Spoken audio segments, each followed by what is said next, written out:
Matinding pinsala rin ang naitala sa mga probinsya ng Samar at Leyte kung saan unang nag-landfall ang bagyong Opong. Halos 15,000 pamilya na ang inilikas. Darito ang Express Report ni John Aroa ng News 5 Visayas. Ganyan kalakas ang hampas ng alon sa Catbalogan City sa Samar kagabi sa simula ng pananalasa ng bagyong Opong. Sa lakas ng alon, halos bahay na ng tubig dagat ang simentadong kalsada. Pati sa kuwang ito, kita ang naglalakiang alon sa gitna ng gabi. Napakalakas ng ulan, napakalakas ng hangin. Halos tangay na ng tubig ang ilang bahay malapit sa baybaying dagat. Hanggang kaninang madaling araw, ramdam na sa Barangay San Policarpio sa Calbayog City ang malakas na hangin at ulan. Sobrang lakas na ng ulan at hangin dito na may kasamang kidlat. Kaya pagsapit ng umaga, ito ang tumambad. Mga nasirang bahay malapit sa dalampasigan, pati ang covered court na ito.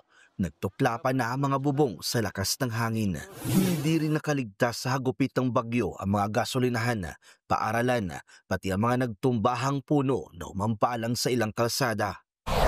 Sa Ormoc City naman sa Leyte, mabilis na rumagasa ang flash flood sa ilang kalsada kaninang hating gabi.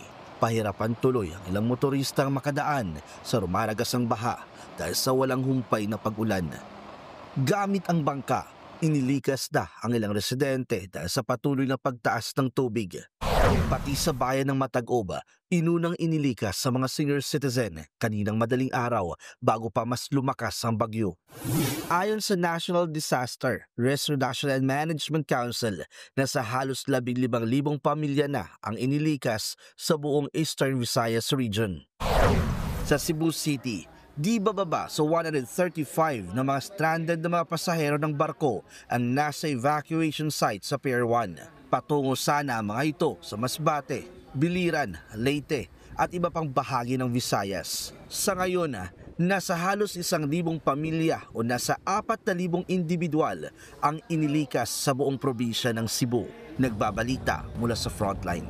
John Aroa, News 5, Visayas!